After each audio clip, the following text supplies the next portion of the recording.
Hello ನಮಸ್ಕಾರ ಎಲ್ರಿಗೂ. ನಾನು ಮೈಸೂರಿಂದ ಶ್ರುತಿ. ಇವತ್ತು ಮತ್ತೊಂದು ಹೊಸ ವಿಡಿಯೋ ಜೊತೆ. ಇವತ್ತಿನ ವಿಡಿಯೋ ಟಾಪಿಕ್ ಏನಂತಂತಂದರೆ KSIC ಮೈಸೂರು ಸಿಲ್ಕ್ ಸೀರೆಗಳನ್ನ ನಾವು ಮಾಡ್ರನ್ನಾಗಿ, ಅಂದರೆ ಪಾರ್ಟಿಗಳಿಗೆ ಹೋಗ್ತೀವಿ, ಕೆಲವು ಗೆಟ್ ಟುಗೆದರ್ಗೆ ಹೋಗ್ತೀವಿ, ಫಂಕ್ಷನ್ಸ್ಗೆ, ಟ್ರೆಡಿಷ್ನಲ್ ಫಂಕ್ಷನ್ಸ್ ಅಲ್ಲದೆ ಮಾಡ್ರನ್ ಆಗಿರೋಂಥ ಫಂಕ್ಷನ್ಸ್ಗೆ ಯಾವ ಥರ ನಾವು ಅದನ್ನು ಸ್ಟೈಲ್ ಮಾಡ್ಬೋದು ಅನ್ನೋದು ಇವತ್ತಿನ ವಿಡಿಯೋ ಟಾಪಿಕ್. ಇದು ನೋಡಿ, ಇವಾಗ ಒಂದು ಮೈಸೂರು ಸಿಲ್ಕ್ ಸ್ಯಾರಿ ಇಟ್ಕೊಂಡಿದ್ದೀನಿ. ಒಂದು ಲೈಟ್ ಕಲರ್ ಶೇಡ್, ಇದು ತುಂಬ ಏನು ಡಾರ್ಕ್ ಕಲರ್ ಶೇಡ್ ಅಲ್ಲ, ಒಂದು ಲೈಟ್ ಗ್ರೀನ್ ಕಲರ್ ಇದು. ಇದ್ರ ಜೊತೆ ಒಂದು ಬ್ಲೌಸ್ ಇಟ್ಕೊಂಡಿದ್ದೀನಿ ನಾನು, ಕಾಣಿಸ್ತಾ ಇರ್ಬೋದು ನಿಮಗೆ ಬ್ಲೌಸ್ ಡಿಸೈನ್ ಇಟ್ಕೊಂಡಿದ್ದೀನಿ. ಇದು ನೆಟ್ ಫ್ಯಾಬ್ರಿಕ್ದು ಬ್ಲೌಸು ನೋಡಿ, ಈ ಥರ ಇದೆ. ಈ ಥರ ಎಲ್ಲ ಡಿಸೈನ್ ಇದೆ ಈ ಬ್ಲೌಸಲ್ಲಿ. ಮತ್ತು ಈ ಥರ ಪ್ಯಾಟ್ರನಲ್ಲೂ ಹೊಲ್ದಿದೆ. ಈ ಥರ ಪ್ಯಾಟ್ರನಲ್ಲಿ ಬೇಕಿದ್ರೆ ವೇರ್ ಮಾಡುವಂಥವ್ರು ಈ ಥರ ಪ್ಯಾಟ್ರನ್ ಹೊಲಿಸ್ಕೊಳ್ಬೋದು. ಅಕಸ್ಮಾತ್ ಈ ಥರ ಪ್ಯಾಟ್ರನ್ ವೇರ್ ಮಾಡಲ್ಲ ಅಂದರೆ ಇಲ್ಲೆಲ್ಲ ಬಟ್ಟೆನ ಇಲ್ಲೆಲ್ಲ ಕವರ್ ಮಾಡಿಸ್ಬೋದು, ಏನು ತೊಂದರೆ ಇಲ್ಲ. ಇದು ಸ್ಲೀವು, ಇದು ಈ ಥರ ಇದೆ. ಈ ಬ್ಲೌಸ್ ಡಿಸೈನ್ ಈ ಥರ ಇದೆ. ಈಗ ಇದಕ್ಕೆ ಒಂದು ಬೀಡ್ಸ್, ಕ್ರಿಸ್ಟಲ್ ಬೀಡ್ಸ್ ಅಂತ ಹೇಳ್ತೀವಿ, ಕ್ರಿಸ್ಟಲ್ ಮತ್ತು ಆನೆಕ್ಸ್ ಬೀಡ್ಸು, ಆ ಥರ ಜ್ಯುವೆಲರಿನ ಹೇಗೆ ಮ್ಯಾಚ್ ಮಾಡೋದು ಅಂತ ನಾನು ಹೇಳ್ತೀನಿ. ಈಗ ನನ್ನ ಹತ್ರ ಒಂದು ಬೀಡ್ಸ್ದು, ಆನೆಕ್ಸ್ ಬೀಡ್ಸ್ದು ಒಂದು ಹಾರ ಇದೆ ನೋಡಿ. ಇದು ಒಂದು ಹಾರ, ಇದ್ರದ್ದು ಮಾಪ್ ಈ ಥರ ಇದೆ. ಇದು ಗೋಲ್ಡಲ್ಲೇ ಮಾಡಿರೋದು ಈ ಮಾಪು. ಇದು ಬಂದು ಒಂದು 8 ಗ್ರಾಮ್ಸ್ ಇದೆ. ಇದನ್ನು ಕಸ್ಟಮೈಸ್ ಮಾಡಿಸಿರೋದು, ಈ ಥರ ಹೇಳಿ ಮಾಡಿ ಅಂತ ಮಾಡಿಸಿರೋಂಥದ್ದು. ಇದು ನೋಡಿ, ಇದು ಈ ಥರ ಇದೆ ಅಲ್ವಾ. ಇದನ್ನು ನಾವು ಈ ಸ್ಯಾರಿಗೆ ಹೇಗೆ ಮ್ಯಾಚ್ ಮಾಡೋದು ಅಂತ ಅಂದ್ಬಿಟ್ಟು ನಾನು ಹೇಳ್ತೀನಿ ಇವಾಗ. ಇಲ್ಲಿ ನೋಡಿ, ಇದು ಬ್ಲೌಸು ಹಿಂಗಿರುತ್ತೆ. ತುಂಬ ಜನ KSIC ಮೈಸೂರು ಸಿಲ್ಕ್ ಸೀರೆಗಳನ್ನ ತುಂಬ ಥರ ಪೇರ್ ಮಾಡ್ತಾರೆ, ಬ್ಲೌಸ್ಗಳನ್ನ ತುಂಬ ಥರ ವೇರ್ ಮಾಡ್ತಾರೆ. ಕೆಲವರು ಟ್ರೆಡಿಷನಲ್ ಆಗಿ ಮಾಡ್ತಾರೆ, ಕೆಲವರು ಸ್ಲೀವ್ಲೆಸ್ಸನ್ನು ಬ್ಲೌಸ್ಗಳನ್ನೂ ಉಪಯೋಗಿಸ್ತಾರೆ. ಅವರವ್ರಿಗೆ ಹೇಗೆ ಅವರ ಅಭಿರುಚಿಗಳಿರುತ್ತೆ ಹಾಗೆ ಅವರು ಅದನ್ನು ಪೇರ್ ಮಾಡ್ತಾರೆ. ನಾನು ಒಂದಷ್ಟು ಸೀರೆಗಳನ್ನ ಈ ಥರ ಪೇರ್ ಮಾಡ್ತೀನಿ, ಹಾಗಾಗಿ ಯಾರಿಗಾದರೂ ಉಪಯೋಗ ಆಗ್ಬೋದು ಅಂತ ಈ ವಿಡಿಯೋ ಮಾಡ್ತಾಯಿದ್ದೀನಿ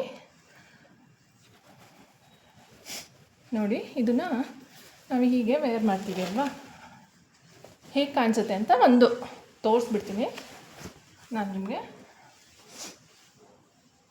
ಹೀಗೆ ಕಾಣಿಸ್ತಾ ಇರುತ್ತೆ. ಇದನ್ನು ವೇರ್ ಮಾಡಿದಾಗ ನೀವು ಬೇರೆ ಕಲರ್ ಕಾಂಟ್ರಾಸ್ಟ್ ಬ್ಲೌಸ್ಗಳನ್ನೂ ಹೊಲಿಸ್ಕೊಳ್ಬೋದು ಇದಕ್ಕೆ.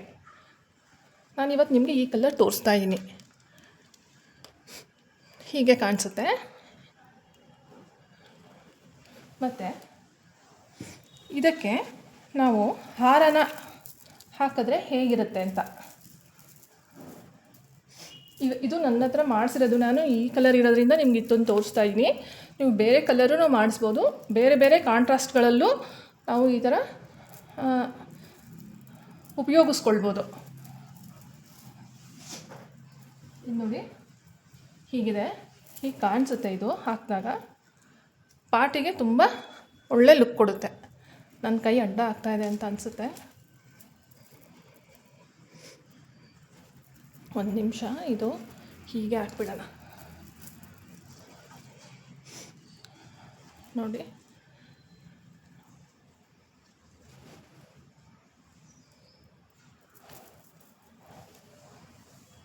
ಕಾಣಿಸ್ತಾ ಇದೆಯಾ ಅಂತ ಅಂದ್ಕೊಳ್ತೀನಿ ಕ್ಲೀನಾಗಿ.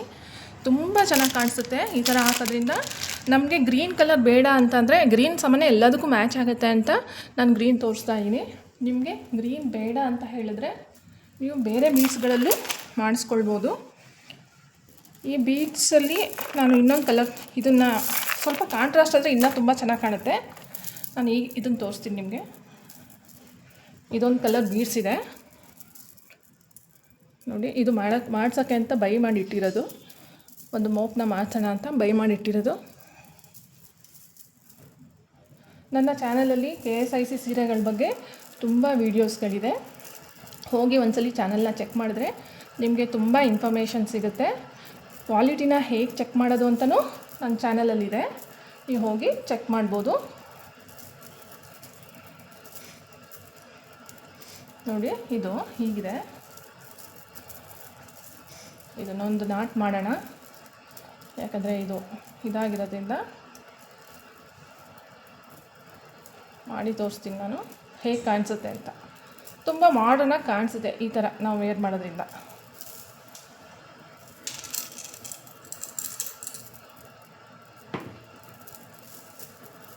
ಇದು ಮೊದಲೇ ಇದಾಗಬೇಕಿತ್ತು ನೋಡಿ.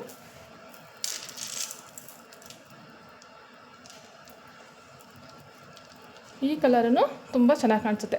ಇದು ಕಾಂಟ್ರಾಸ್ಟ್ ಆಗಿರೋದ್ರಿಂದ ಇದು ತುಂಬ ಚೆನ್ನಾಗಿ ಕಾಣುತ್ತೆ. ಇದಕ್ಕೂ ಬೇಕಾದರೆ ನಾವು ಮಾಪ್ನ ಮಾಡಿಸ್ಕೊಳ್ಬೋದು. ಈಗ ನನ್ನ ಹತ್ರ ಗ್ರೀನ್ ಇರೋದ್ರಿಂದ ನಾನು ನಿಮಗೆ ಗ್ರೀನ್ನ ತೋರಿಸಿದ್ದು. ನೀವು ಬೇರೆ ಕಲರ್ ಶೇಡಲ್ಲಿದೆ, ನಿಮಗೆ ಈ ಥರ ಏನಾದರೂ ಬೇರೆ ಕಲರ್ ಪಿಂಕ್ ಆ ಥರ ಬೇರೆ ಕಲರ್ ಇದೆ ಅಂದರೆ ಇದು ತುಂಬ ಚೆನ್ನಾಗಿ ಮ್ಯಾಚ್ ಆಗುತ್ತೆ ಈ ಜ್ಯುವೆಲರಿ. ಇದರಲ್ಲಿ ತುಂಬ ಥರ ವೆರೈಟೀಸ್ ಬೀಡ್ಸ್ ಬರುತ್ತೆ. ಈಗಂತೂ ಇತ್ತೀಚೆಗಂತೂ ತುಂಬ ಟ್ರೆಂಡಿಂಗಲ್ಲಿದೆ ಈ ಥರ ಜ್ಯುವೆಲರಿಗಳು. ನೀವು ನೋಡ್ಬೋದು, ಮಾರ್ಕೆಟಲ್ಲೆಲ್ಲ ತುಂಬ ಸಿಗುತ್ತೆ ಈ ಥರದ್ದು. ನಾವು ಕ್ರಿಯೇಟಿವ್ ಆಗಿ ಬಳಸ್ಕೋಬೇಕಷ್ಟೇ. ಪಾರ್ಟಿಗೆ ಈ ಥರ ನಾವು ಉಪಯೋಗಿಸ್ಕೊಳ್ಬೋದು. ಇದು ತುಂಬ ಚೆನ್ನಾಗಿ ಕಾಣುತ್ತೆ, ಯಾಕಂದರೆ ಬ್ಲೌಸ್ ಸ್ವಲ್ಪ ಈ ಕಲರ್ ಇರೋದ್ರಿಂದ ಇದು ಸ್ವಲ್ಪ ಪೀಚಿಶ್ ಪಿಂಕ್ ಅಂತ ಹೇಳ್ಬೋದು ನಾವು. ಇದರಲ್ಲಿ ಗೋಲ್ಡು ಇದೆ ಈ ಬ್ಲೌಸಲ್ಲಿ. ಹೀಗೆ ತುಂಬ ಥರ ನಾವು KSIC ಸೀರೆಗಳನ್ನ ಪಾರ್ಟಿಗಳಿಗೆ ಮಾಡರ್ನಾಗಿ ತುಂಬ ಥರ ಉಪಯೋಗಿಸ್ಕೊಳ್ಬೋದು. ಈ ಥರ ಹೆಚ್ಚೆಚ್ಚು ಟಿಪ್ಸ್ಗಳನ್ನ ನಾನು ನನ್ನ ಚಾನಲಲ್ಲಿ ಹೇಳ್ತಾ ಹೋಗ್ತೀನಿ ಹೇಗೆ ಅಂತ. ಇನ್ನೂ ಯಾರಾದರೂ ಹೊಸಬರಿದ್ದರೆ ಚಾನಲ್ನ ಫಾಲೋ ಮಾಡಿ ಅಂತ ಹೇಳ್ತಾ ಇದೊಂದು ಸ್ಮಾಲ್ ಟಿಪ್ಸ್ ಜೊತೆ ಈ ವಿಡಿಯೋ ಮುಗಿಸ್ತಾ ಇದ್ದೀನಿ. Thank you.